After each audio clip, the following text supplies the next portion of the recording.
Assalamualaikum warahmatullahi wabarakatuh. Selamat pagi, salam sejahtera untuk Anda semua. Terima kasih pertama kali kita panjatkan puji syukur kepada kehadirat Allah Subhanahu wa taala karena berkat rahmat dan semua ridhonya. Alhamdulillah kita semua bisa berkumpul di pagi hari ini dalam keadaan sehat yang walafiat. Dan mari sebelum memulai acara kita bacakan basmalah bersama-sama. Ya, oke, baik. Sebelumnya saya berterima kasih karena telah memberikan kewenangan kepada saya dari Kooperatif Indonesia sebagai moderator untuk membantu kegiatan webinar strategi 4M Industri Otomotif menghadapi pandemi COVID pada pagi hari ini. Sebagaimana adapun susunan acara kuliah umum Sabtu pada tanggal 19 September 2020 ini pukul 9 sampai dengan pukul 11.30. Pertama kita ada pembukaan. Kedua, ada mendengarkan lagu Indonesia Raya dan Mars Kooperatif. Lalu selanjutnya ada sambutan. Setelah sambutan, kami ada penyampaian materi dari Bapak Pemateri. Juga ada nanti kemudian ada sesi tanya jawab. Setelah sesi tanya jawab, akan ada closing statement oleh narasumber.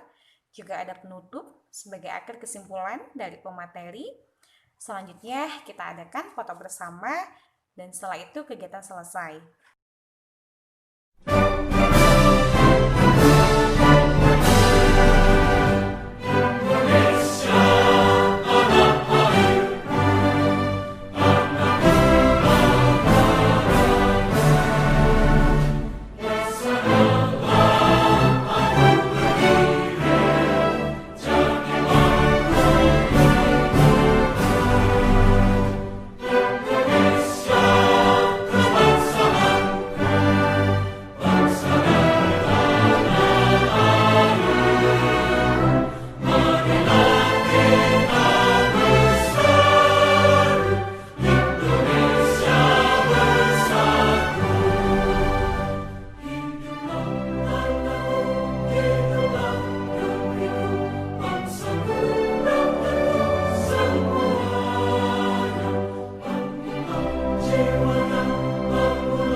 Berjaya untuk meraih asa.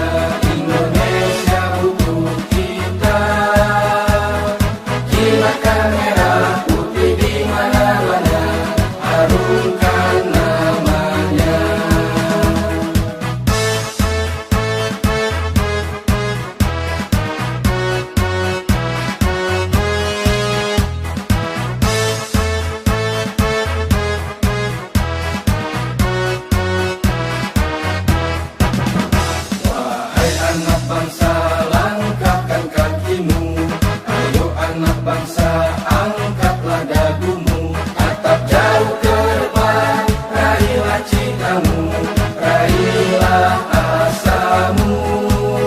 Tatap jauh ke depan, raihlah citamu, raihlah asamu.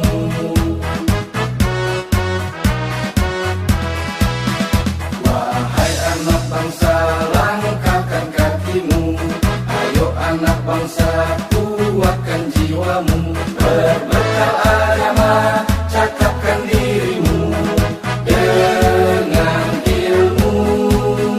Berbekal agama, cakapkan dirimu dengan ilmu.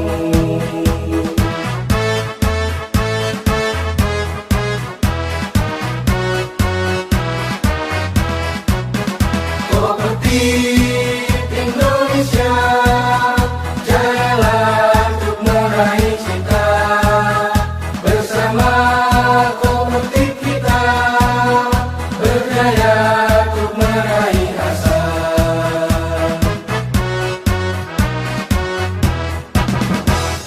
Mari bersorak, kooperatif jaya. Mari bersorak, kita jaya bersama. Dengan terikat kuasai dunia, Indonesia untuk kita. Kibarkan merah putih di mana-mana, harumkan namanya. Kooperatif Indonesia, jayalah selamanya. Kooperatif Indonesia, jayalah selamanya.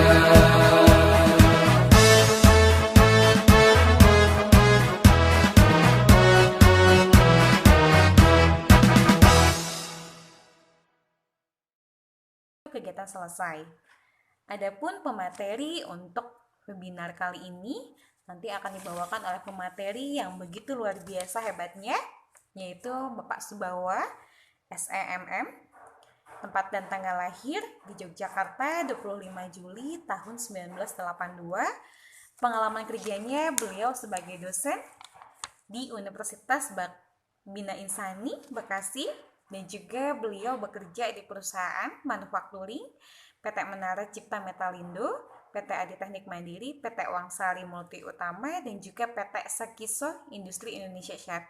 Wah, luar biasa sekali pokoknya untuk Bapak Subawa ini sepak terjangnya di dunia industri. Dan mari nanti kami akan simak bersama-sama dari pemateri yang hebat, yaitu Bapak Subawa. Ya, mangga untuk Bapak Subawa, silakan untuk.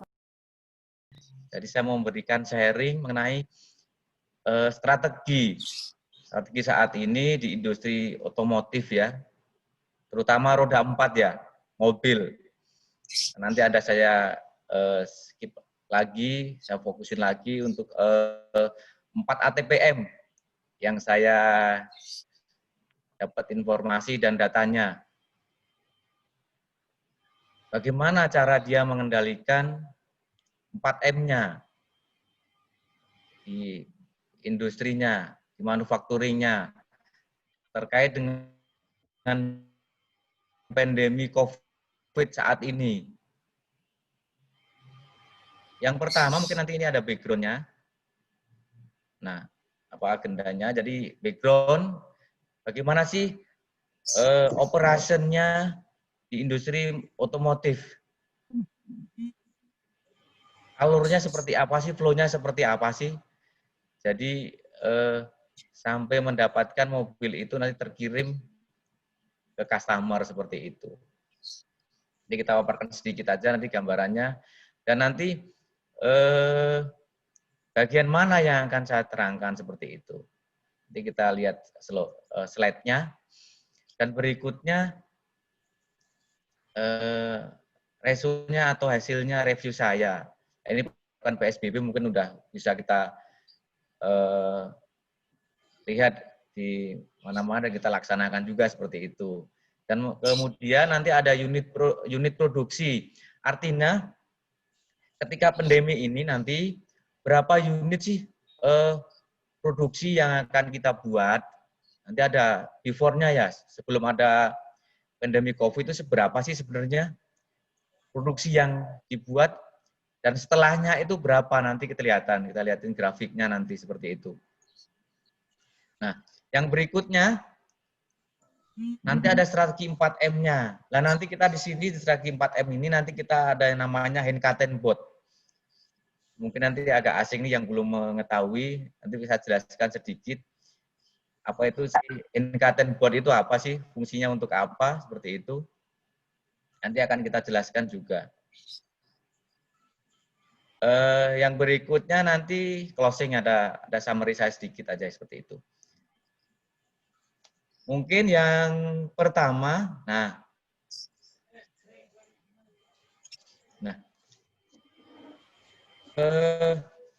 berikut ini adalah flow-nya ya. Kegiatan operasi di industri otomotif di manufacturing. Seperti apa sih flow-nya? Dan gambarnya seperti apa? Ya, mungkin kita awalin dari produsen dulu. Nah, produsen di sini artinya yang membuat unit mobilnya ya, ATPM-nya. Yang akan nanti menghasil tujuan terakhirnya dia akan menghasilkan mobilnya. Seperti Daihatsu nanti, seperti Toyota, seperti Mitsubishi, dan Suzuki nanti. Diawalin dari sini. Nah, produsen ini atau ATPM ini nanti akan melakukan order ke suppliernya. Nah, supplier di mana? Supplier di sini saya bagi lagi supplier layer 1 atau tier 1 di sini. Nah, itu yang akan mendapatkan order unit produksinya nanti dari produsennya. Berapa sih tiap bulan yang akan dia buat? Seperti itu. Nah, tentunya setelah di layer sini, di layer 1 ya, tier 1, supplier tier 1, dia tidak akan bisa membuat itu sendiri semua. Nah, contohnya saja misalnya di sini, di layer 1 sini pabrik ban misalnya, di supplier 1 ini membuat ban. Nah, tentunya dia kan membuat ban kan perlu bahan baku. Nah, bahan bakunya itu disuplai dari mana? Supplier tier 2 ini misalnya. Seperti itu. Nah, begitu juga sebenarnya nanti akan kita sampai di sini. Nah, ketika jaringan atau flow ini semua itu harus sinergi semuanya. Artinya, ketika ada satu mata rantai ini putus, misalnya di second supplier ini putus, tidak bisa mengirim barang, misalnya. Kalau dibaca sama loh itu. Mata kita sama matanya komputer ternyata beda. Kenapa Bu Apri? Nggak bisa masuk tadi, Pak. Saya share dari invite link itu. Ketika second supplier tidak mengirim barang, ada masalah misalnya. Invite link, terus saya share di grup channel. Seperti itu. Contohnya aja ada pandemi COVID ini. Ada satu supplier di sini, second saya ini tidak bisa mengirim barang karena pandemi COVID. Pasti akan sampai terakhir di sini. Dia tidak akan bisa mengirim barang seperti itu. Nah, artinya rantai supply ini harus kita kendalikan di setiap manufacturingnya, baik itu supplier second 1 maupun supplier tingkat 2. Tolong di-unmute ya, karena tidak terdengar, jadi pemateri akan boleh silakan. Oke Bu, saya lanjutkan Bu ya. Bukan nggak termasuk ya? Bukan masuk. Jadi dengan rantai tadi, kalau ada satu yang putus yang tidak bisa mengirim barang, artinya di produsen ini tentunya tidak akan bisa membuat barang. Botri pasukannya itu. Nah, apalagi dengan adanya COVID saat ini, ketika ada satu perusahaan di sini yang kena, dia harus berhenti dulu 3 hari, bahkan 14 hari. Perusahaan tidak bisa kirim. Dan akhirnya akan berimbas ya di unit terakhir di sininya nanti. tidak akan bisa memproduksi mobilnya seperti itu. Nah, belum boleh masuk. berikut ini ya adalah rantai suplainya. Ini sih perusahaan manufacturing, otomotif, dan ATPM tadi akan memproduksi suatu unit mobil. Seperti ini. Nah, berikutnya, nah ini ya pemberlakuan PSBB. Mungkin ini udah kita tidak asing lagi ya. Kita harus cuci tangan, harus menggunakan masker, harus menjalankan PHBS ya, pola hidup bersih dan sehat. Seperti itu. Nah, ini adalah 11 ya. 11 bidang usaha yang dijalankan saat PSBB tersebut seperti itu. Mungkin ini saya skip aja. Mungkin saya langsung ke sini. Nah, di sini. Nah, berikut ini adalah kondisi produksi unit mobil sebelum ada pandemi COVID dan sesudah ada pandemi COVID. Nah, mungkin saya awalin dari sini. Dari Januari, Februari sampai Maret. Nah, inilah kondisi sebelum ada pandemi COVID-19. Ini kan sebenarnya kita bisa merekam apa yang kita lakukan. Seperti itu. Dan bagi yang terlambat bisa tentunya jadi di bulan Januari bisa kita lihat dari data di sini bahwa produksi unit mobil menurut saya di Toyota ya, teman-teman Toyota. Biar menjadi kebiasaan kita untuk menghargai waktu. 20.175 ini ada unit mobil. 19 berapa? Nggak kebaca dari saya di sini. Nah, di sini ada beberapa varian ya. Ada RAS, ada Innova, seperti itu. Dan itu juga ADM. Nah, ADM di sini nilainya paling tertinggi yaitu 45%. 18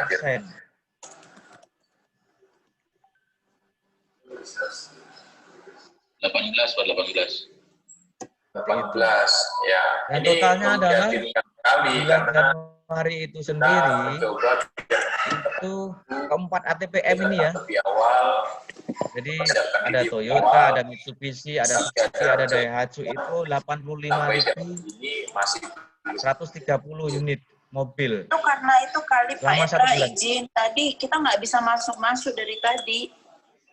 Masuk ke link Zoom-nya itu memang nggak bisa dari jam 9. Setelah Bu Nining kasih link yang terakhir itu baru bisa masuk. Ini saya lagi share link yang terakhir, Pak. Jadi dia minta-minta password. Kayaknya ada yang belum di-unmute ini, Bu ya? Linknya kita password nggak bisa-bisa. Terus yang dibuat yang ID juga nggak bisa. Jadi Bapak Ibu, kenapa ini dilakukan tambahan? Dilanjut aja Pak itu karena kita ingin mengimplementasikan kehadiran di setiap rapat. Itu pertama. Yang kedua, ada log pelaporan bulanan penggunaan Zoom. Jadi kita tahu betul Zoom yang kita gunakan ini ada 3.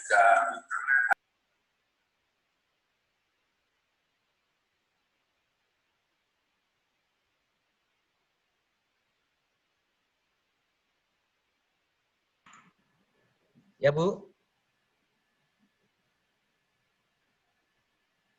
Ya. Mangga ya kepada Pak Subawa dilanjutkan kembali pemaparannya karena memang pemaparan Pak Subawa ini sangat menarik sekali ya. Ya. Silakan Bapak.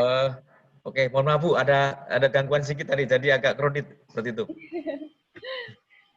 Mungkin saya lanjutkan lagi ya. Tadi dari Januari, mungkin sampai Maret ini angkanya hampir sama. Nah, saya ingin menginformasikan bahwa data ini dari mana dapatnya? Seperti itu.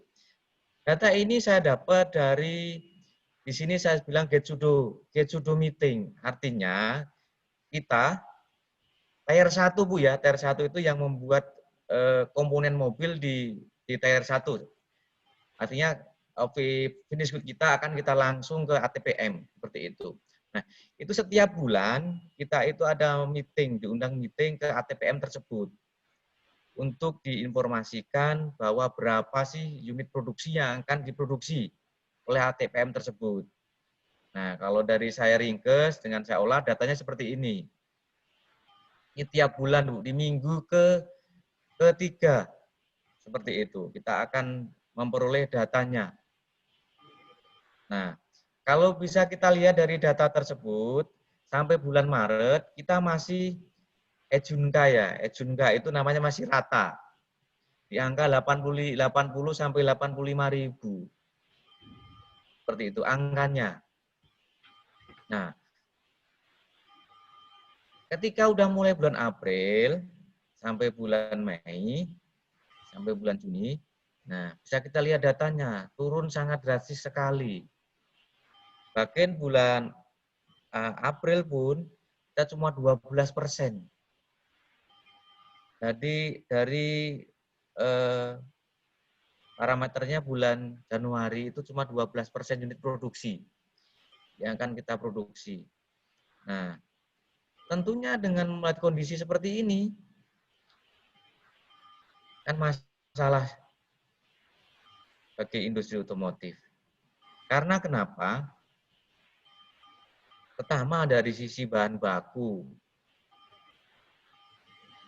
Untuk barang impor kita udah siap order 3 bulan sebelumnya. Seperti itu. Begitu juga dengan manpower-nya ya, tenaga kerjanya.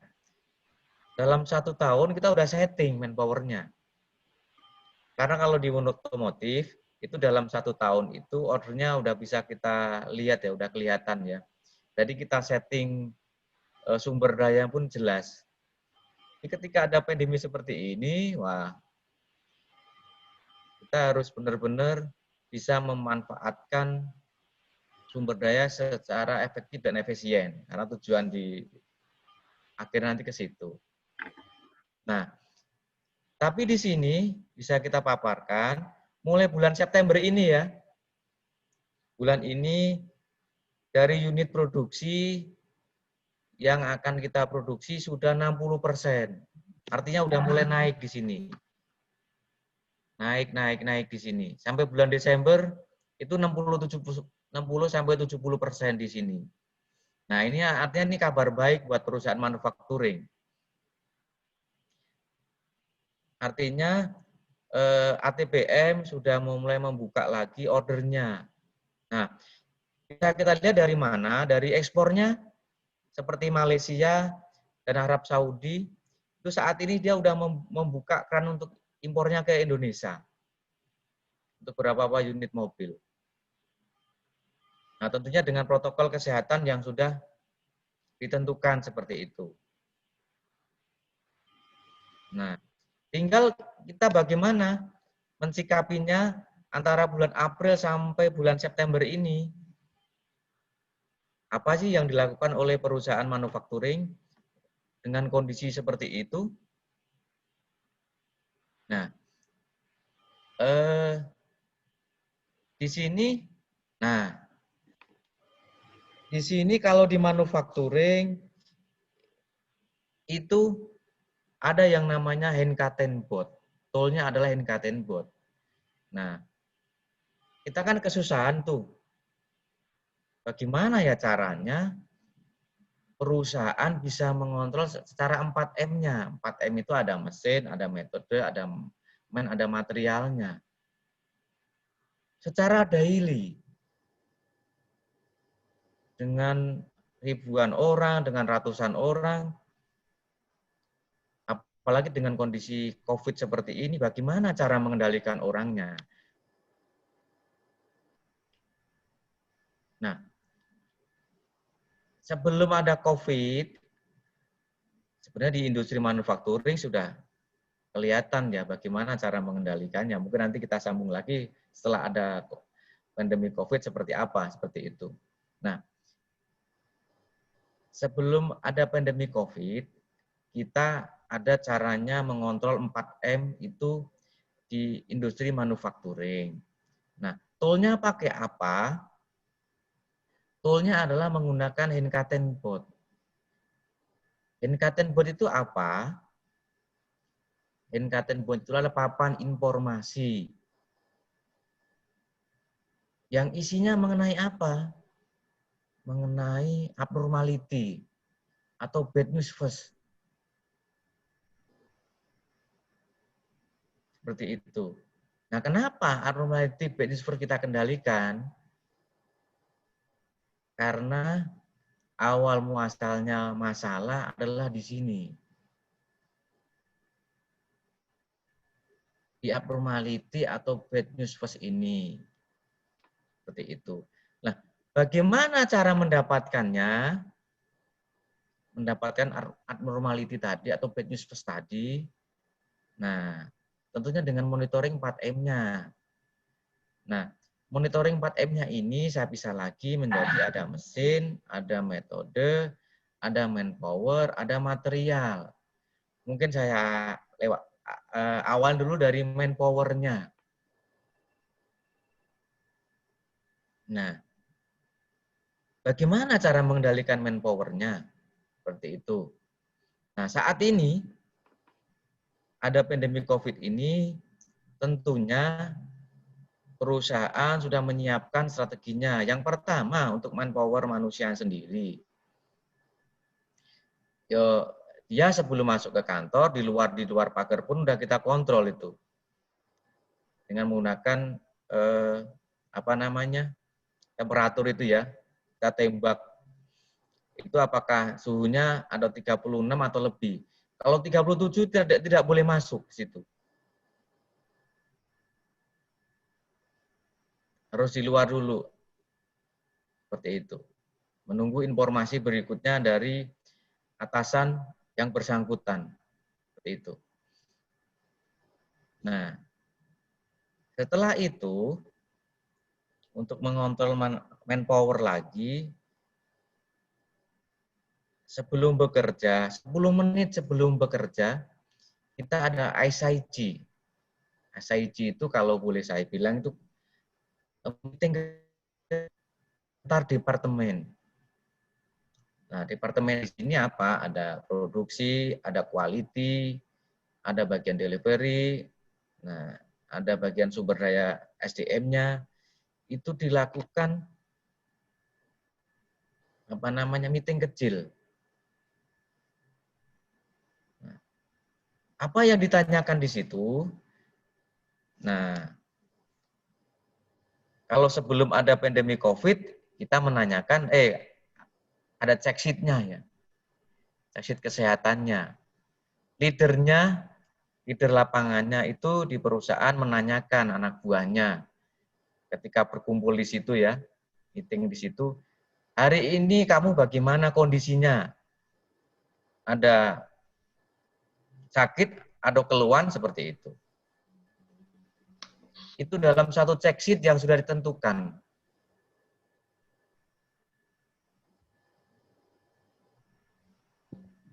Nah, ketika ada pandemi saat ini, nah ini tambah kenceng lagi check sheet-nya. Ketika ada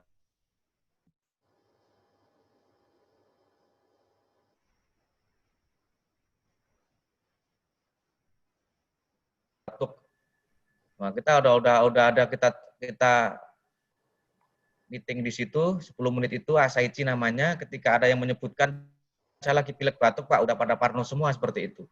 Dan itu langsung keluar. Kita langsung narik andon atau bad news first. Oh, karyawan kita, member kita ada yang batuk pilek. Nah, kita langsung informasikan ke bagian safety and healthy. Seperti itu. Nah, itulah fungsinya check sheet nanti ya. Jadi tanggal berapa, ini daily, tiap pagi. Sebelum kita beraktivitas. Nah, kalau tadi ada potensi ya, itu kan udah abnormality artinya. Itu langsung kita informasikan ke bagian safety and healthy untuk ditindaklanjutin seperti apa penanganannya.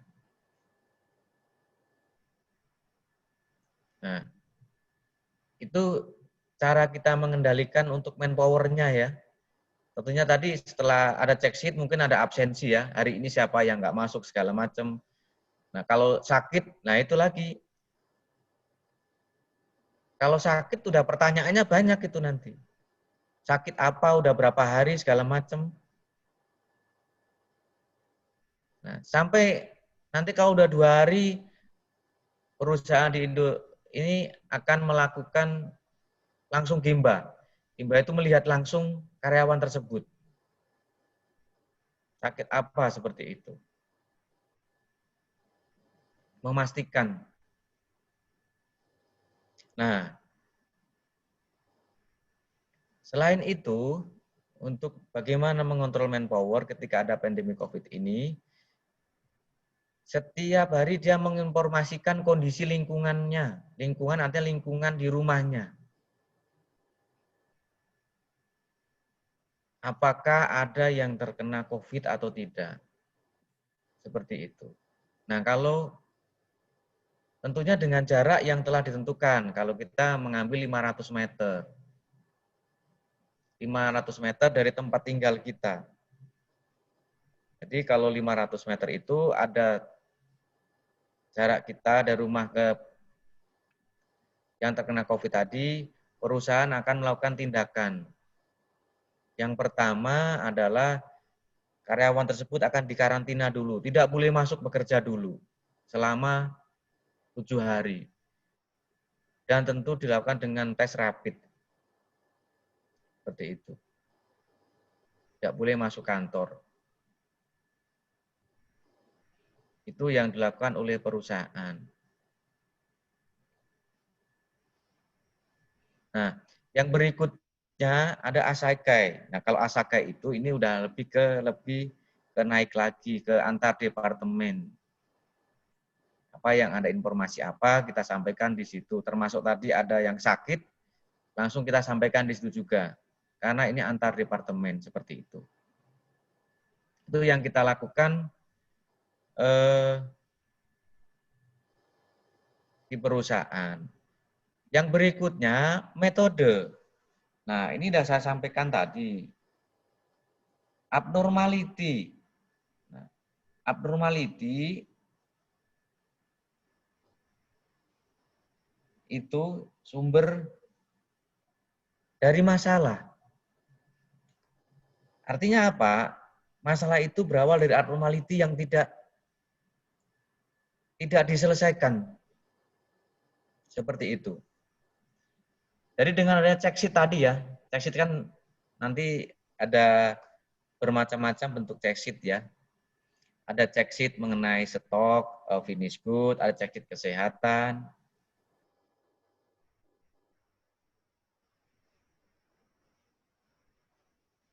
Bagaimana kegiatan operasional secara daily dari check sheet. Nah, check sheet inilah nanti akan kita jadikan data, akan kita jadikan summary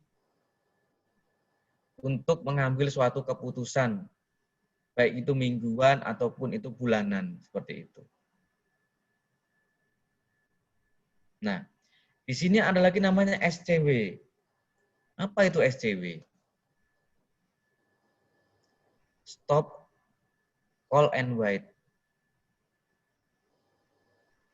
Jadi ketika ada abnormality, langsung dilakukan penyetopan ya.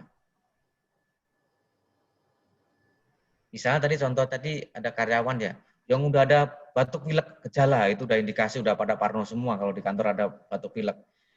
Itu langsung di stop, artinya diberhentikan dulu orang itu. Kamu berhenti dulu ya. Kamu di sini dulu, jangan kemana-mana. Tunggu informasi berikutnya. Nah, call tadi kita panggil, wait-nya kita suruh tunggu tadi. Kamu di sini aja. Jangan kemana-mana dulu. Artinya dengan abnormal tadi, orang udah identifikasi batuk pilek tadi, kita SCW-nya jalan gitu loh. Tapi kalau kita biarkan tadi dia batuk pilek, kita biarkan, kita kan nggak tahu itu COVID atau tidak, dia ikut di situ, Nah, masalah nanti kan seperti itu. Begitu juga dengan SCW yang lain, misalnya ada mesin yang rusak misalnya, mesin ini indikasinya untuk membuat produksi udah tidak bisa dipakai atau ada abnormality. Harus kita berhentikan dulu. Kita cek dulu apa yang terjadi. Seperti itu. Nah, itulah yang akan dipakai di manufacturing. Nah, kalau dari sisi mesin atau material sama ya, menggunakan check sheet juga sama. Bahwa di jam pagi itu ketika SIT tadi berkumpul tadi, apakah ada kondisi abnormality di mesinnya kemarinnya? Nah, itu kita menggunakan check sheet mesin tadi. Nah, disitulah kita bisa berbicara menggunakan check sheet tadi. Jadi kita di manufacturing, ketika kita akan menginformasikan sesuatu, menginformasikan abnormality, tentunya harus dengan menggunakan data yang sudah disusun. Jadi tidak bisa dengan kita asal ngomong, Pak, ini mesin rusak, seperti itu. Lah, kenapa rusaknya? Mana datanya seperti itu. Nah, itu yang kita jalankan. Nah, berikutnya mengenai material. Nah, material juga sama. Kita menggunakan monitoringnya, menggunakan check sheet-nya itu sendiri. Stok hari ini bagaimana, berapa stoknya, siapa yang mengambil, ada masalah enggak, dengan punten bantuan Ibu, dengan kondisinya. Nah, itulah yang dikendalikan. Nah, informasi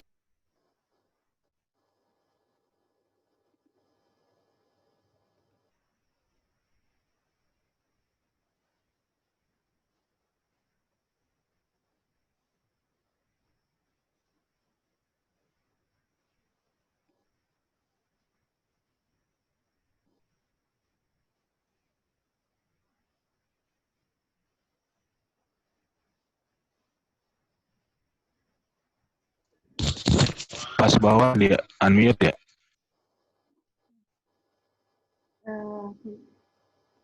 Mohon maaf sebentar ada kendala teknis.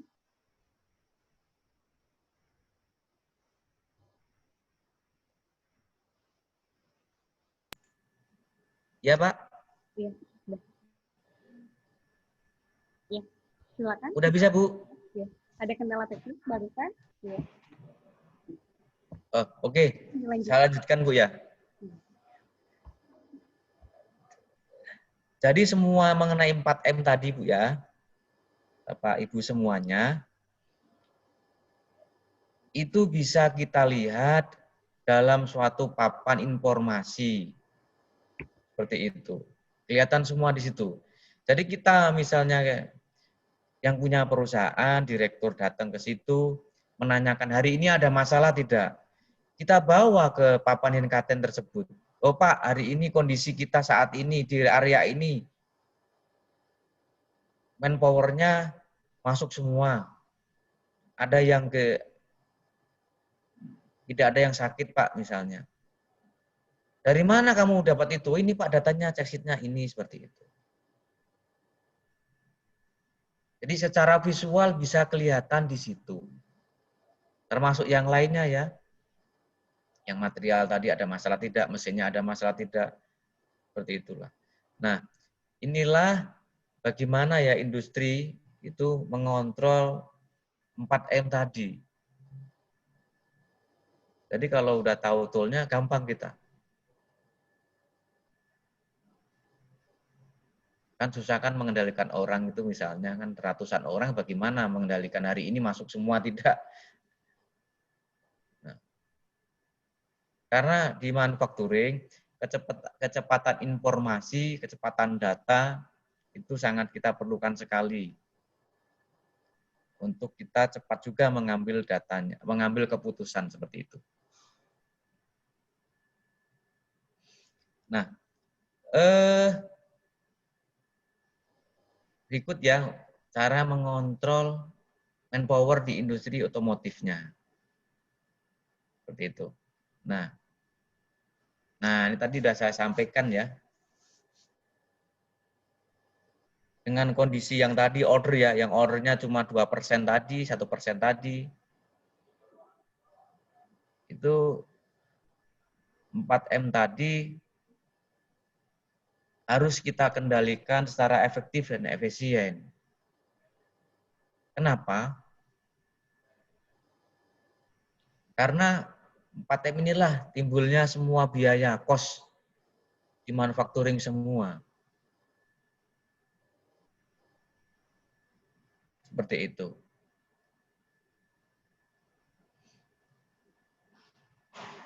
Nah, berikutnya, ini.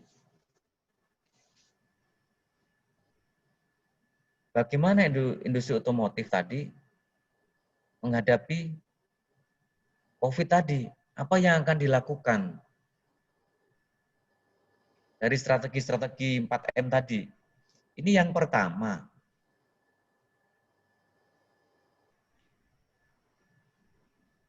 Dari sisi metode. Nah, setelah ada COVID ini, sistem produksi kita berubah. Kalau dengan ada kondisi yang normal kan kita udah flat ya.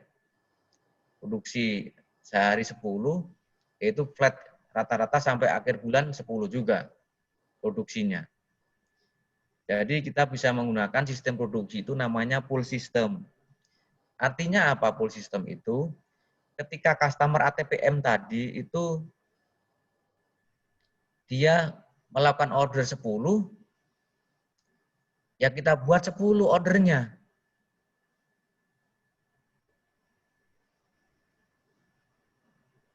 Seperti itu. Dia minta 20, kita buat 20. Itu daily. Itu. Nah, fluktuasinya paling 5%, 10%. Itu tidak ada masalah di industri manufacturing. 2% lah. Jadi ketika customer order 20, kita buat produksinya 20. Itulah sistemnya sebelum ada COVID. Nah, saat ini bagaimana?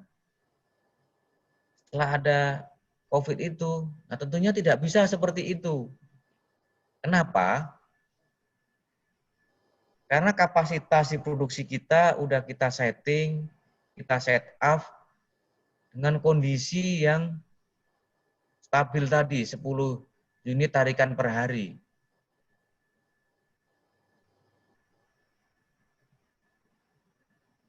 Nah, kita kan udah menyiapkan tuh sumber dayanya, terutama manusianya ya. Kita sehari itu sudah kita siapkan untuk membuat 10.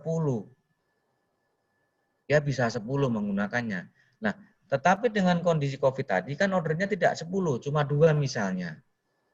Apakah kita cuma membuat 2 juga? Nah, tentunya tidak. Makanya di sini kita bilang namanya lot Kanban. Menjadi lot Kanban artinya yang dia minta saat ini 2 tadi, di unit produksi kita, di manufacturing kita buatnya ngikutin lotnya. Membuatnya 10. Nah kok 10 Pak? Karena manpower kita udah kita setting 1 hari bisanya 10. Nah kenapa tidak membuat 2? Nah, ini yang menimbulkan masalah lagi. Kenapa tidak membuat 2? Order kan 2 Pak. Nah makanya kita rubah menjadi bikin lot Kanban, bikin 10 tadi. Tujuannya untuk apa? Tujuannya adalah untuk efisiensi.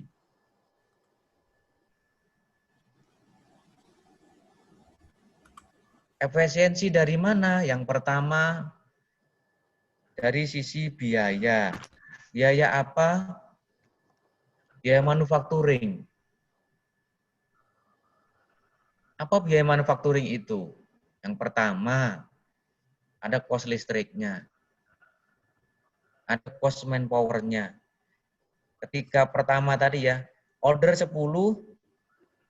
order 2 kita bisa 10. Artinya kita sekali running produksi bisa untuk delivery 5 hari.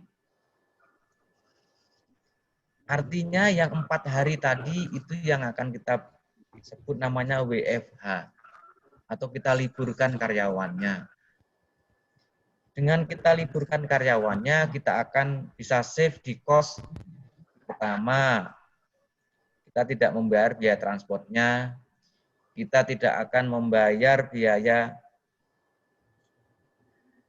makannya dan konsumsinya di kantor. Ketiga, kita save di biaya energinya, listriknya. Dengan order tadi kita bikin sekalian tadi, lot tadi, artinya mesin akan berhenti selama 4 hari. Dengan berhenti mesin 4 hari, kita udah save biayanya berapa, seperti itu.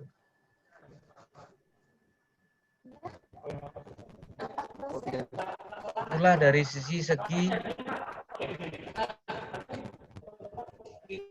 sistem produksinya. Nah, yang berikutnya kita akan dari segi layout-nya, warehouse-nya. Nah, udah pasti itu. Dengan order sedikit, pasti ada area warehouse tadi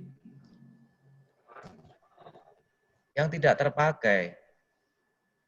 Nah, bagaimana cara mengefisienkan? Kita melakukan layout. Berapa sih ordernya yang dia butuhkan? Kita siapkan area di situ juga. Area yang dia pakai saja yang akan kita aktifkan.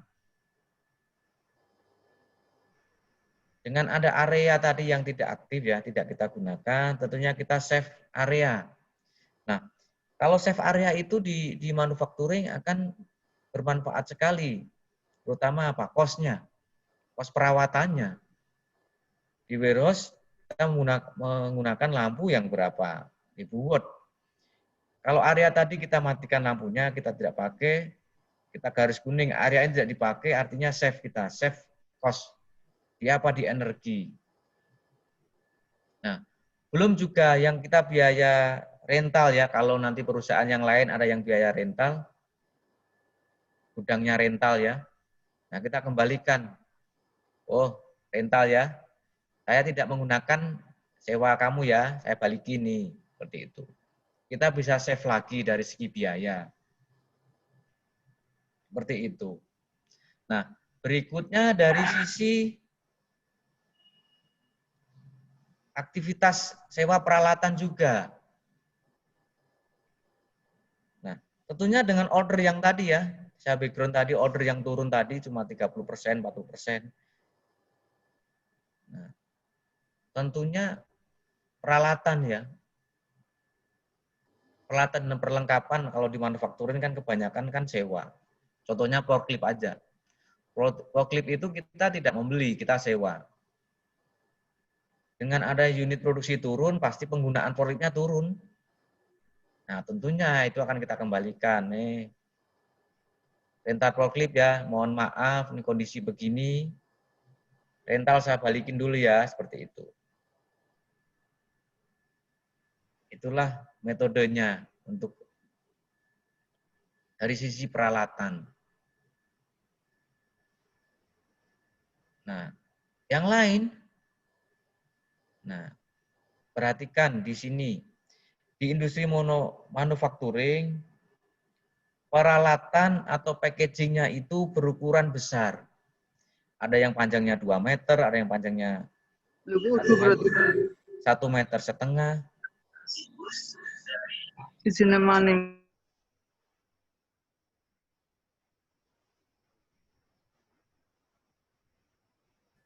Nah, itu yang akan kita lakukan. Dengan kondisi turun begini, kita melakukan maintain itu.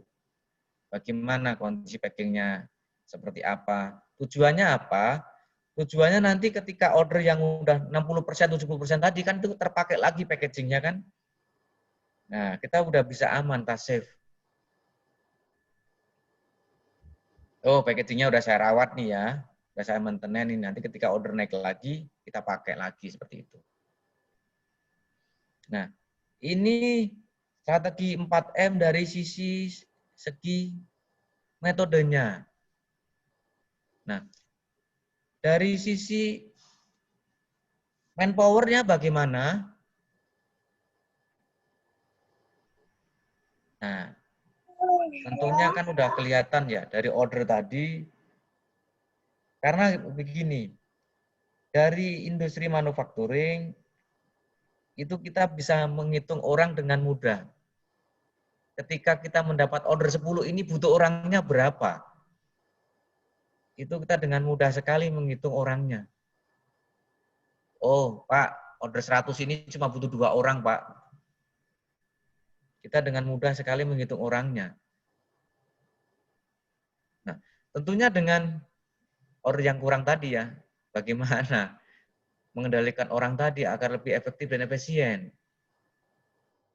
Nah, yang pertama tentunya dengan pengurangan. Kemarin ada pengurangan. Jadi orangnya yang karyawan kita yang masih kontrak ya, itu kita rumahkan dulu seperti itu. Kita kurangkan. Untuk menjaga keefektifan sumber daya manusianya.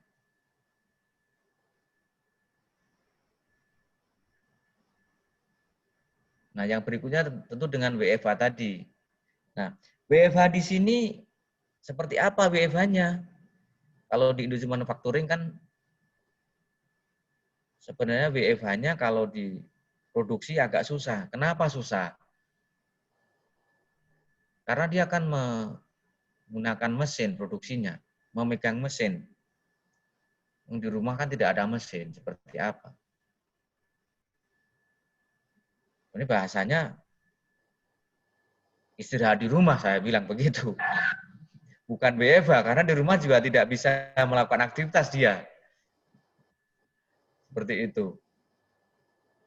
Nah, di rumah pun dari sisi perusahaan, ketika di rumah, dia harus dimonitor juga. Dia harus melakukan absensi 3 kali sehari ya. Jam 8, jam 12, sama jam 5. Dengan Sherlock lokasinya. Nah, kenapa? Seperti itu, karena kita harus memastikan orang itu benar ada di rumah tidak. Jangan-jangan dia keluar rumah. Nah, keluar rumah kan bahaya buat di perusahaan juga nanti kan. Seperti itu. Harus kita pantau ya. Meskipun di rumah, jam 8 Sherlock di mana kamu, jam 12 di mana, jam 5 di mana kondisinya. Untuk memastikan bahwa orang itu atau karyawan tersebut benar-benar ada di rumah benar. Seperti itu. Nah, yang berikutnya, dari sisi manpower lagi, nah, dengan ada kondisinya tadi ya, kondisi tadi yang artinya produksi turun tadi, kita melakukan refresh training. Apa sih refresh training? Artinya training ulang. Melakukan penyegaran terhadap pekerjaan, instruksinya, seperti apa sih? Kita refresh lagi. Misalnya saja, untuk bagian quality ya misalnya. Nah, bagian quality, bagaimana caranya dia melakukan kontrol terhadap partnya bahwa barang yang dia kirim itu udah benar-benar sesuai dengan kondisinya atau sesuai dengan kualitasnya. Nah, kita refresh lagi, kita tes lagi dia, kita jelaskan lagi, oh seperti ini, seperti itu. Nah, yang berikutnya menambah matriks skill karyawan. Artinya apa matriks skill? Artinya setiap karyawan itu harus nambah skill ilmunya. Jadi kalau tujuan di manufacturing itu, terutama orang produksi itu, dia harus multifungsi. Artinya begini multifungsi. Pekerjaan A harus bisa dikerjakan oleh orang B. Orang B harus bisa mengerjakan pekerjaan A. Seperti itu.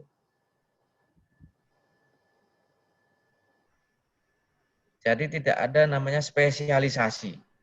Semua harus bisa mengerjakan.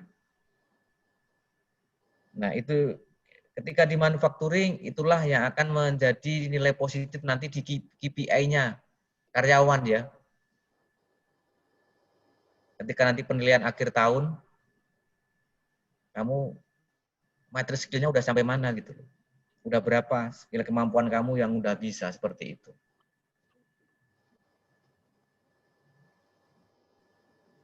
Itu yang dilakukan untuk strategi manpower-nya.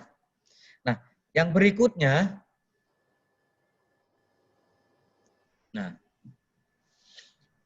dari sisi materialnya. Nah, di sini di perusahaan manufacturing ya, material adalah hal yang sangat krusial sekali. Kenapa krusial? Karena 30% dari biaya produksi adalah biaya material itu sendiri. Artinya kalau kita membuat produk harga jualnya 10.000,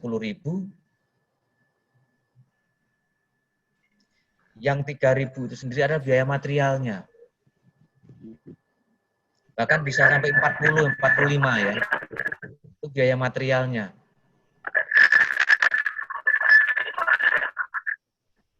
Nah, terus gimana Pak cara mengendalikannya? Nah, kalau konsepnya persediaan kan gampang kan ya. Jadi kalau terlalu banyak stok itu kan biaya. Terlalu sedikit juga biaya.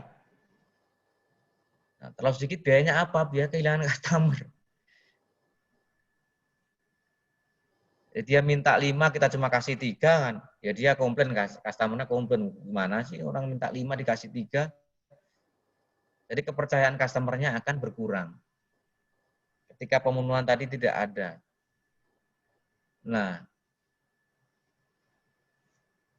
terlalu tinggi juga biaya. Kenapa biaya?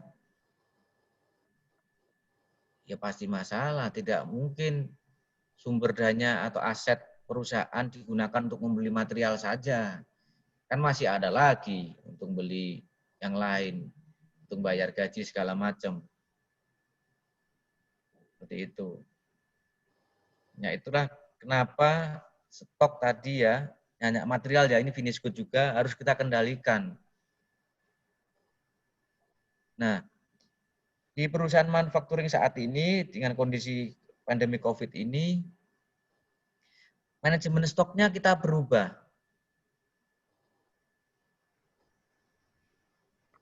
Yang untuk finish good itu yang semulanya 1,5 hari stok kita, menjadi setengah hari pada akhir pekan. Kenapa pada akhir pekan? Karena kan kita tadi saya sampaikan, ordernya 10, ordernya 2, kita bisa 10 kan kita bikin 1 hari. Jadi di hari terakhirnya Jumatnya kita punya setengah hari seperti itu. Karena kita produksi 1 kali, 1 hari saja. Nah, ini dari sisi segi accounting, finance sangat dahsyat sekali pengaruhnya ke biaya. Dari stok 1,5 hari ke 0,5 hari. Sangat dahsyat sekali pengaruhnya. Seperti itu. Nah, yang berikutnya, strategi 4M untuk materialnya adalah daily stock opnam. Dengan check sheet tadi ya. Itu harus benar-benar real ya. Benar-benar real, benar-benar fisiknya. Karena kenapa saya minta real fisiknya? Itu yang akan kita pakai. Kita kan harus stock opnam kan membandingkan ya. Membandingkan antara data administrasi dengan data fisiknya. Saat ini kita harus benar-benar fisiknya. Kita bandingkan benar-benar secara daily.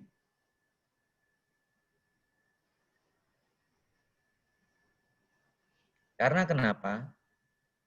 Kondisi saat ini kan belum stabil juga. Jadi ATPE bisa menaikkan permintaan secepat mungkin dia. Seperti itu. Jadi kita harus, daily stock kita harus benar-benar kita perhatikan. Nah, berikutnya ini untuk strategi 4M yang material. Nah, untuk yang terakhir ini ya, yang mesinnya. Nah, ini ada hubungan dengan tadi ya, dengan sistem produksi tadi. Dengan sistem produksi tadi kita berubah jadi apa namanya? Full sistem dengan plot Kanban tadi, otomatis penghematan energi akan kita dapatkan ya. Yang harusnya listrik itu kepakai selama 5 hari tadi, cuma kepakai selama 1 hari. Nah, itu efek ke kos biaya energi listrik terutama sangat dahsyat sekali. Kosnya seperti itu. Nah, begitu juga dengan mesin. Dengan mesin yang tadi berhenti ya, otomatis akan menjadi kesempatan tadi untuk maintenance. Dengan melihat tadi ya, dengan melihat cek sheet tadi harian tadi, apakah ada mesin yang rusak tadi, dengan kondisi yang off tadi, langsung dia bisa action gitu loh. Oh ini Pak, langsung kita action loh. Dengan kondisi mesin Bapak berhenti, langsung kita action. Seperti itu.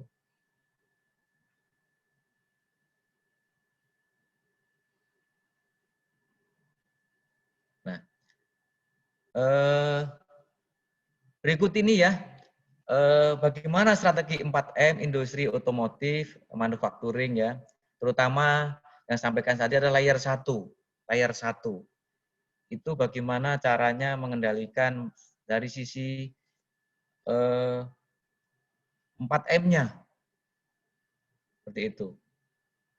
Mungkin berikut Bu Monica ya, dan teman-teman semuanya sharing dari saya. Mudah-mudahan bisa bermanfaat. Seperti itu.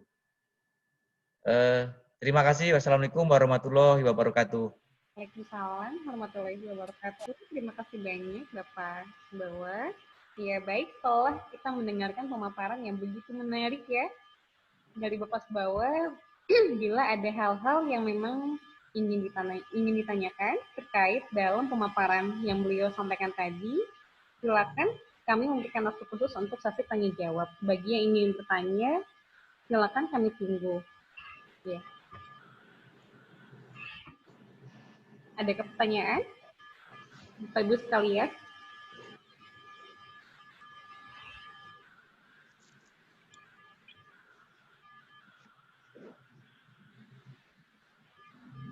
Iya, silakan.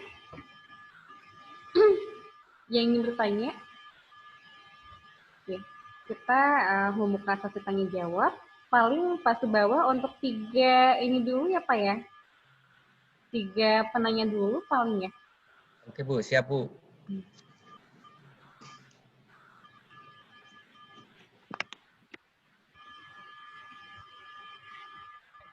Ya, di mana ada namanya? Ya.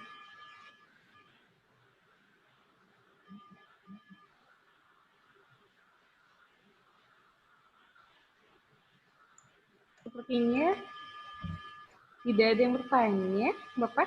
Bagaimana pas ke bawah? Bentar Bu, saya lihat di chatnya Bu, ada nggak yang di chat? Ya, di chatnya saya lihat tidak ada yang bertanya.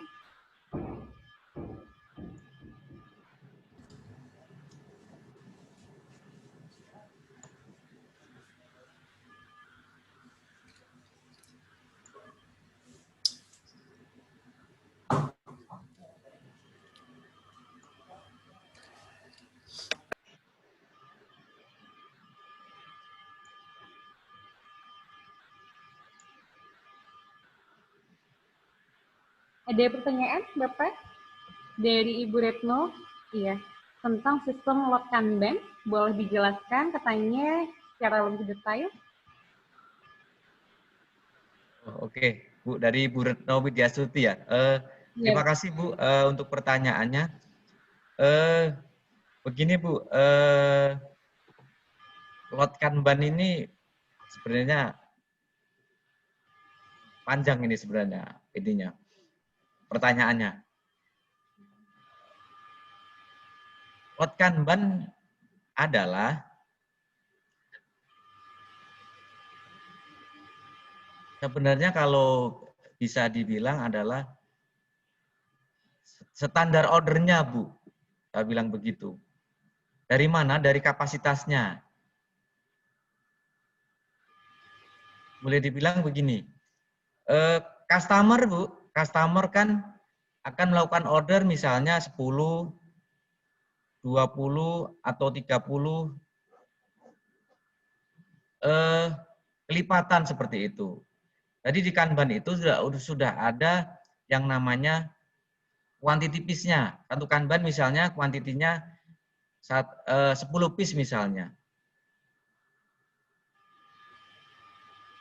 Nah, ketika kita sebelum ada COVID tadi kan kita membuat produksinya itu kan sesuai dengan permintaannya customer. Dia bikin 10, dia minta 10, kita bikin 10. Nah, tetapi dengan kondisi begitu di kita, karena kita setting tadi, misalnya kapasitas kita udah untuk 100 piece misalnya, satu hari, dengan order tadi cuma 10 kan menimbulkan masalah nih kita, Bu. Seperti itu. Makanya produksi kita bikin lot. Oh, kamu bikin produksi untuk 5 hari ya, 5 lot misalnya. Seperti itu. Jadi untungnya di mana? Untungnya kita bisa save waktunya. Ketika kita bisa save waktu, kita korelasikan ke biayanya.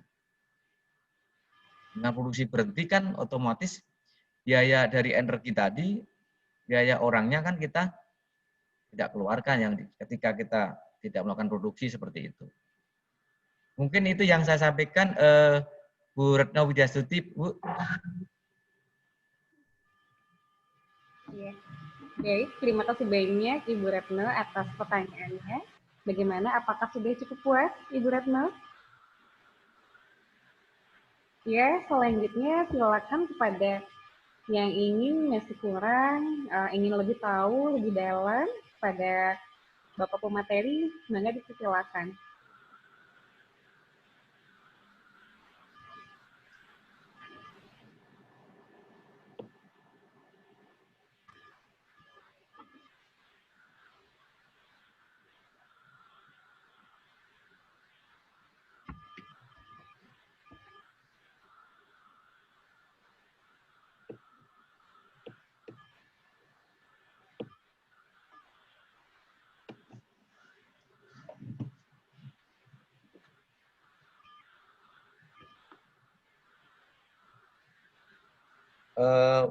Mungkin saya nambahkan lagi, Bu, sebelum ada pertanyaan lagi. Oke, silakan Bapak.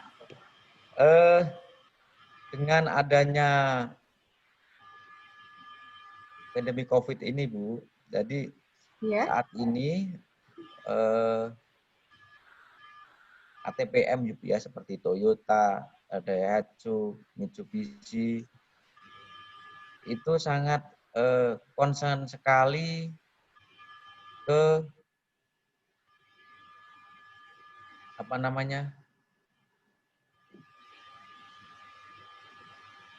ke case kasusnya di perusahaan tier 1-nya.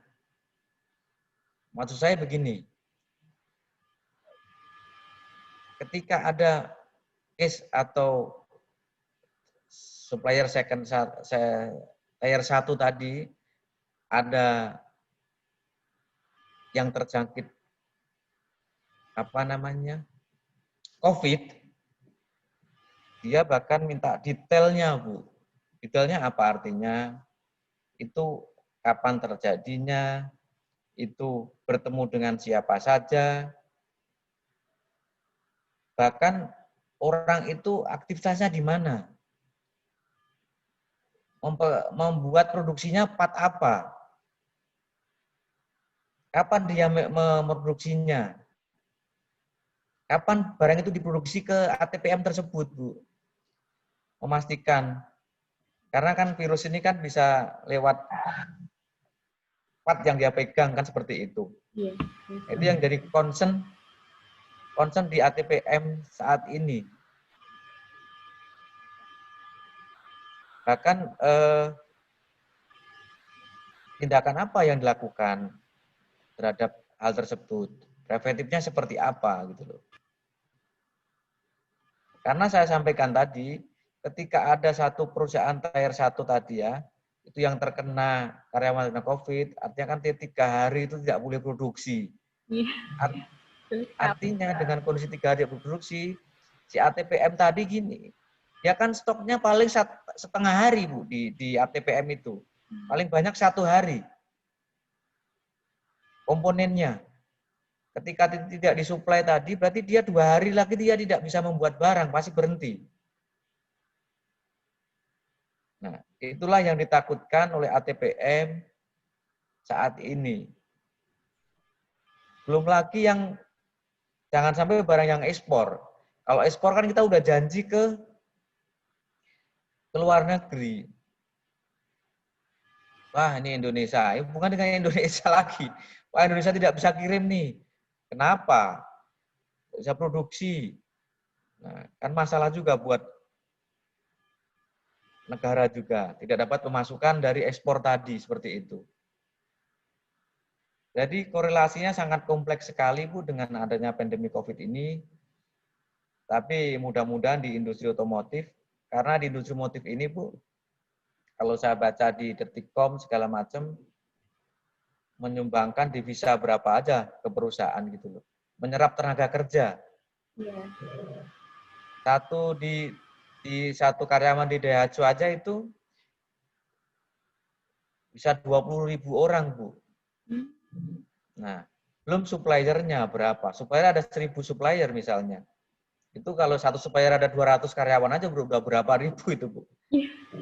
Iya, betul sekali Pak. Ya, artinya kalau satu supplier tadi ada masalah tidak bisa kirim barang, yang lain juga tidak bisa kirim barang, Bu. Karena kenapa? Area stoknya di ATPM itu ya cuma 1 hari tadi saja tidak muat lagi. Artinya postpone delivery. Seperti itu. Jadi dengan adanya satu perusahaan kena COVID tadi, efeknya ada ribuan perusahaan yang tidak bisa produksi juga, tidak bisa menghasilkan barang. Karena tujuan terakhirnya ATPM tadi di stop. Seperti itu.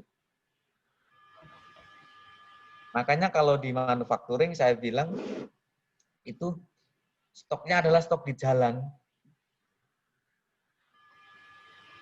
Artinya apa di jalan? Di perusahaan manufacturing 1 hari itu bisa kirim parsial itu bisa 7 kali. 7 kali pengiriman. Nah, itulah yang dinamakan di stok di jalan. Jadi barang akan yang dipakai nanti jam 5 sore, nanti dikirimnya kan misal jam 12 malam seperti itu. Jadi stoknya di jalan itu, Bu. Di truk-truk yang baru di jalan, truk yang lagi diangkut itulah stoknya ATPM di situ, Bu. Itulah pintarnya ATPM dia meng-create suppliernya. Dia nggak mau makan area banyak, areanya di mobil-mobil di jalan itu. Nah, itulah sebenarnya yang membuat di Jabodetabek ini bikin kemacetan dari sistem itu juga sebenarnya, Bu. Iya, itu juga ya. Nah, itu truk kalau berhenti di jalan aja 100 truk aja berhenti, Bu, mogok ada di jalan situ. Lah pasti udah macet, Bu.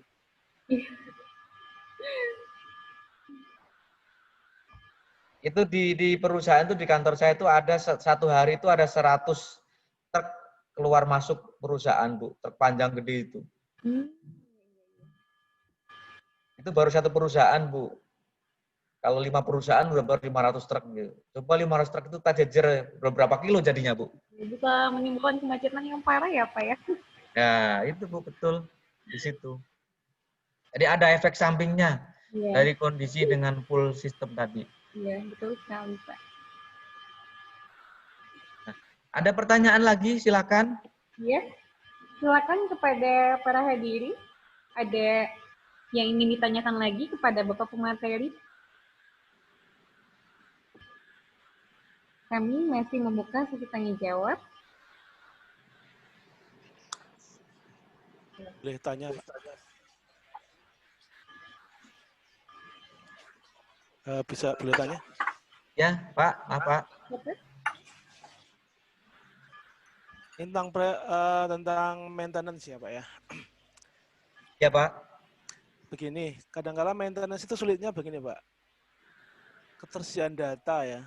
Data perawatan atau data kerusakan termasuk data perbaikan itu untuk di perusahaan itu kadang-kala itu tidak ada. Kalaupun ada, itu masih seingatnya penanggung jawab gitu, atau ya supervisor itu. Oh, pernah di mesin ini atau peralatan ini pernah di maintenance atau pernah di repair saat ini. Ya itu kalau betul, kalau enggak ya udah nanti nggak tahu lagi juntrungannya bener enggak itu. Datanya juga paling enggak kita juga tahu. Kemudian juga nggak terkontrol semuanya, artinya ya hanya sebagian begitu loh. Sebagian.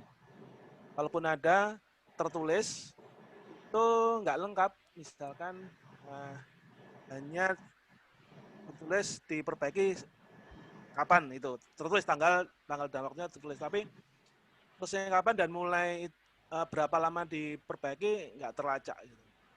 Jadi seputar data, Pak, data untuk perawatan itu seringkali sulit didapatkan. Nah, ada kiat atau cara-cara nggak, Pak, mengenai menanggulangi masalah ini, ketersediaan data untuk maintenance, kemudian nanti kita kan pengennya juga ingin melihat reliabilitasnya ya, keandalan tiap-tiap alat itu, sehingga kita bisa melakukan strategi maintenance seperti apa ke depannya, termasuk schedule-nya. Kira-kira gitu, Pak Subawah. Terima kasih nanti atas responnya. Terima kasih, Pak. Maaf, Pak, dari Pak siapa tadi, Pak? Saya dari Boni, Pak, dari swasta di Yogyakarta. Oke, Pak. Terima kasih atas pertanyaannya, Pak.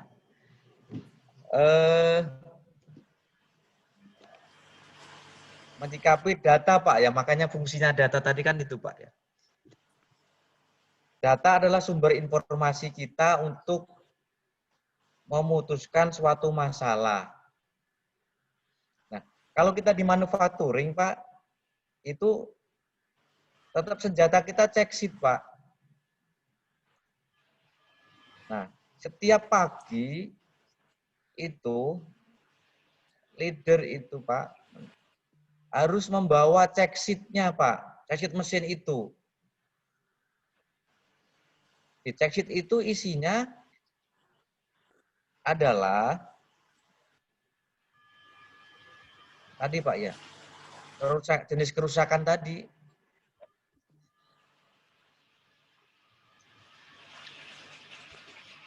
Nah, kalau di kita namanya 4M, Pak.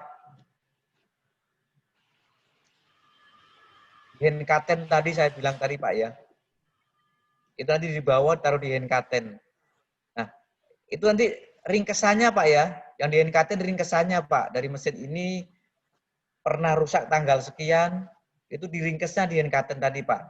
Tapi secara visual, Pak, di mesinnya ada, Pak. Ada monitor kontrol check sheet-nya. Itu tiap pagi, Pak. Makanya ini kendala orang Indonesia kan begitu, Pak. Konsistennya tiap hari itu agak berkurang, Pak. Makanya jam 8, Pak, ya, jam 8 sebelum bekerja itu harus memberikan informasi, Pak, di kita seperti itu. Kondisi mesin itu seperti apa. Nah, tujuannya apa, Pak? Untuk traceability tadi seperti Bapak sampaikan, ya. Kadang tidak ada datanya. Nah, kalau tidak ada datanya bagaimana kita bisa tahu kapan tuh mesin itu rusak, kan segitu. Nah, intinya kekuatan kontrol daily kita, Pak, sama check sheet tadi, ringkesan check sheet tadi akan kita taruh di Henkaten, Pak, papan informasi. Seperti itu. Berikutlah, Pak, informasi dari saya, Pak. Boleh nanggapi sedikit, Pak? Ya, Pak. Ya, oke. Ya kedepannya memang data penting ya. Tapi kalau bagaimana kita melakukan analisis yang sudah terjadi, jika kita misalnya mau melakukan penjadwalan. Maaf Pak, kurang keras Pak. Oh ya. Bagaimana kita bisa melakukan penjadwalan ke depannya Iya. dengan data yang masa lampau yang tidak ada? Apakah ada cara lain gitu? Ya kalau ke depannya memang harus melakukan itu ya pasti ya. Kita akan melakukan penjadwalan dengan data yang terkumpul, kita melakukan dengan melakukan check sheet dan sebagainya. Ya kita udah tahu. Tapi bagaimana akan menentukan jadwal maintenance? Jadwal maintenance kan data masa lampau ya. Nah, kalau datanya tidak sesuai gimana? Apakah ada cara lain yang tanpa data begitu? Atau datanya tidak lengkap? Atau datanya tidak valid itu untuk menjawab bagaimana? Apakah punya kiat atau trik lain? Jika suatu maintenance akan melakukan maintenance, jadwal maintenance, itu datanya sangat minim atau bahkan tidak ada. Apakah punya trik lain, cara lain? Itu yang saya maksud Pak dengan pertanyaan. Terima kasih. Oke Pak, terima kasih Pak. Nah, ini hubungan dengan maintenance perbaikan Pak. Begini, di setiap mesin ataupun alat Pak ya, di apa namanya ya, petunjuknya ya, itu kan ada misalnya alat ini lead time-nya berapa lama misalnya, gitu. Bisa kita lihat dari situ Pak. Alat ini lead time-nya misalnya cuma 2 bulan, 3 bulan. Nah itulah yang kita jadikan planning Pak. Setelah 3 bulan dari sekarang, akan kita lakukan perbaikan seperti itu Pak. Kalau kita tidak datanya. Begini Pak, masalahnya ini mesinnya sudah cukup lama ya. Iya Pak. Mungkin buku manual sudah tidak ada. Dan juga mesinnya juga sudah kabur gitu ya, tidak jelas. Mungkin mesinnya udah cukup lama, tapi masih bisa digunakan. Iya. Nah, sama sekali nol data dalam tertulis ya, artinya data tertulis. Hanya mengandalkan dari informasi dari operator. Nah, tapi kan kalau dari operator, tentu saja kalau operator itu lebih baru daripada mesinnya kan data-data masa lampau kan juga tidak bisa tercapture dengan sempurna atau mungkin nggak valid juga seperti yang saya katakan tadi. Nah, apakah di dunia maintenance atau apa ya perawatan begini, bagaimana melakukan penjadwalan permainan dengan jika data sama sekali tidak ada loh maksudnya. Apakah ada cara lain sih dengan data itu? Apakah ada cara lain gitu? Itu yang kalau datanya lengkap sih nggak masalah, saya itu bisa dilakukan. Tapi di sini saya menghadapi bahwa mesinnya ini sudah sama sekali infonya tuh sama sekali nggak ada. Ya barangnya ada kita bisa melihat, tetapi data yang diperlukan untuk maintenance itu sama sekali tidak ada. Gitu. Atau ada pun sangat minim dan kita meragukan validitasnya itu Pak. Terima kasih Pak. Oke Pak. Nah, kalau itu tentunya sebenarnya kita bisa, kalau dari operator sendiri kan, apalagi operator baru Pak. Nah tentunya kalau ini kita mengandalkan pimpinan yang bersangkutan Pak, yang udah menggunakan mesin tersebut lama. Kalau tidak ada, kita tentunya mengandalkan kemampuan pimpinan tersebut yang ada di lapangan. Kamu dengan adanya mesin ini, kamu mau ngapain? Seperti itu. Apa yang buat kamu bisa mesin ini bisa berjalan dengan bagus seperti itu? Ya kita mau memutuskan itu mesin atau diperbaiki, tidak diperbaiki, tentunya kan kalau ada masalah. Nah, masalah itu timbul karena kita harus ada datanya seperti ini. Seperti itu, Pak. Jadi pimpinan yang di lapangan yang bersangkutan, Pak, harus benar-benar tahu dengan kondisi mesin tersebut, Pak. Karena tidak ada cara lagi, Pak. Ketika ngomongin maintenance, Pak, kita harus ada datanya. Oh, data tidak ada, bagaimana kita bisa memperbaikinya? Nanti salah itu. Trial error kan tidak mungkin seperti itu. Oh, ini salah, malah salah semua nanti kan begitu. Pimpinan yang bersangkutan, Pak, yang dia tahu dengan mesin itu kondisinya. Ibaratnya gini aja, Pak. Kalau cara ininya, kita menggunakan motor, Pak, ya. Kamu tahu pakai motor ini tiap hari pasti dia akan tahu Pak bahwa oh ini motor ini kok ada mau nanjak dikit kok nggak bisa, atau remnya seperti apa. Nah itu yang kita create aja Pak untuk menjadikan maintenance, atau itu maintenance mingguan atau itu bulanan. Intinya kita ada planning, ada gambaran seperti itu. Itu yang kita create aja Pak seperti itu. Terima kasih Pak. Ini sifatnya boleh dialog ya Pak ya? Iya Pak, iya betul. Begini Pak, saya nggak tahu ini benar nggak ya. Cara saya begini, saya mencari mesin sejenis dan kira-kira umurnya sejenis entah dari perusahaan lain atau dari perusahaan lain. Apakah itu benar nggak ya cara begitu? Untuk menarik mesin saya hadapi ini, bisa mencari referensi mesin sejenis dari tempat lain yang kemungkinan juga yang umurnya juga sama dengan mesin yang saya hadapi ini. Itu benar nggak cara begitu kira-kira Pak? Yang saya lakukan itu. Terima kasih Pak. Terima kasih Pak. Oh, kalau itu bisa juga, betul Pak, bisa juga. Karena kenapa? Intinya tidak menimbulkan masalah saja. Kalau seperti itu bisa Pak, bisa. Itu benar dilakukan di tempat kita juga. Ada yang mesin lama yang tidak ada ininya, kita bahkan manggil supplier, tapi suppliernya beda Pak. Misal supplier dari mesin A, kita panggil supplier mesin B. Untuk melihat ini apa sih yang masalah seperti itu. Itu bisa kita lakukan Pak, betul Pak. Terima kasih juga masukannya ini Pak. Ya, gitu. Sama juga. Itu bisa artinya bisa dipertanggungjawabkan ya seperti itu ya. Saya nggak tahu apakah itu dari sisi keilmuannya atau bagaimana, apakah itu dibenarkan. Saya juga ragu sebenarnya, tapi ya bagaimana, nggak ada cara lain. Kalau dari sisi mesin tidak ada masalah, kita nggak ada masalah Pak. Tujuan preventif kan untuk biar mesin itu oke Pak, jadi seperti itu. Ya itu yang saya masalah aja ini benar nggak cara begini. Ini secara ilmunya benar nggak dengan pendekatan semacam ini. Itu yang saya masih meragukan. Ya karena ya terpentok nggak ada data sama sekali, tapi harus merencanakan jadwal perawatan ini. Nah, bisa Pak, bisa pendekatan dilakukan bisa Pak. Tapi saya tadi makanya saya harapkan apakah ada ide lain gitu loh.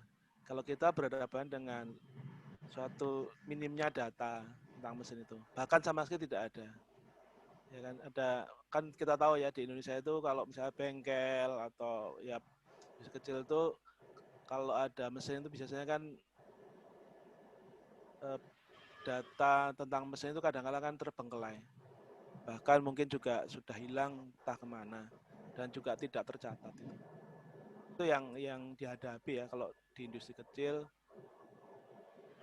Kalau kita melakukan maintenance itu seperti itu. Jadi terus terang kalau maintenance, kalau sudah mengurusi maintenance saya juga agak ragu juga bagaimana bisa memecahkan persoalannya. Karena pertama kali saya pasti akan tanya, ini datanya ada nggak? Nah itu persoalan utama. Tanpa itu kan sudah hampir putus asa gitu loh. Ini sudah mendingan nggak usah dilakukan maintenance, sudahlah ganti mesin baru kan begitu.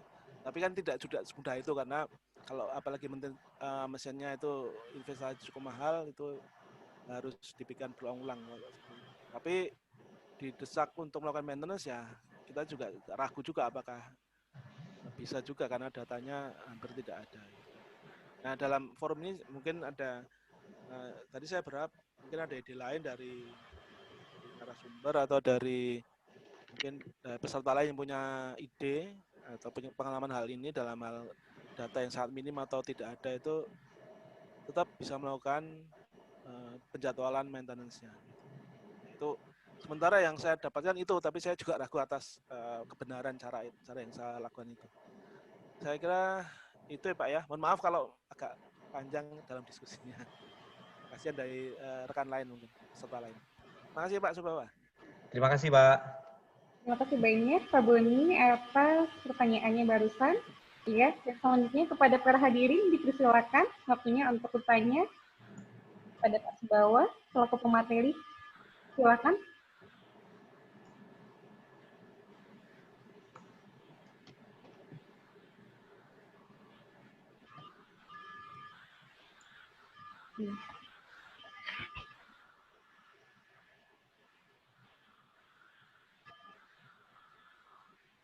Baik, Bapak Subawa, sepertinya karena waktu juga sudah menunjukkan pukul 10.30 dan sepertinya tidak akan ada yang bertanya lagi. Apakah masih ada dari para hadirin sekalian? Sepertinya mungkin tidak ada lagi yang bertanya. Jadi bagaimana Bapak Subawa, apakah kita mau tutup saja? Bu, nggak apa-apa, kita tutup. Oh, kita tutup saja. Ataukah Bapak memberikan dulu kesimpulan? Boleh Bu, saya kesimpulan dulu. Silakan Bapak.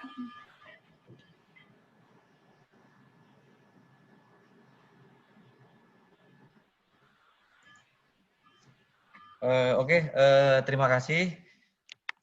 Sesi kuliah umum ini kita lalui dari awal sampai terakhir ini. Mungkin saya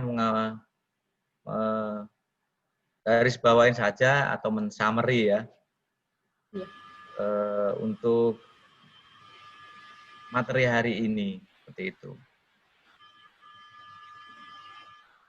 Di sini kita ada punya key point-nya adalah di dalam industri manufacturing, terutama otomotif, kegiatan 4M untuk produksi menuntut kita untuk menjalankan kegiatan produksi secara efektif dan efisien agar tujuan perusahaan dapat tercapai.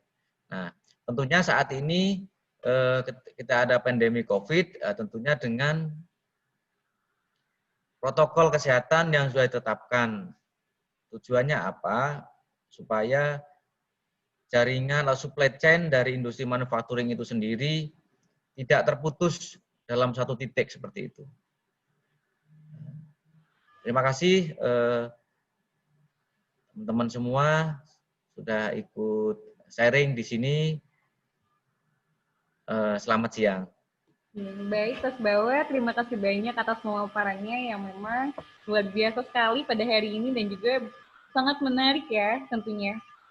Saya, Monika dengan Pak Subawa mengucapkan terima kasih kepada pada pemateri dan juga kepada para panitia yang ada di sini dan juga kepada seluruh hadirin yang sudah berkenan hadir di hari ini pada kesempatan ini sudah berpartisipasi dalam kegiatan seminar ini dan akhir kata saya selaku moderator saya pamit undur diri.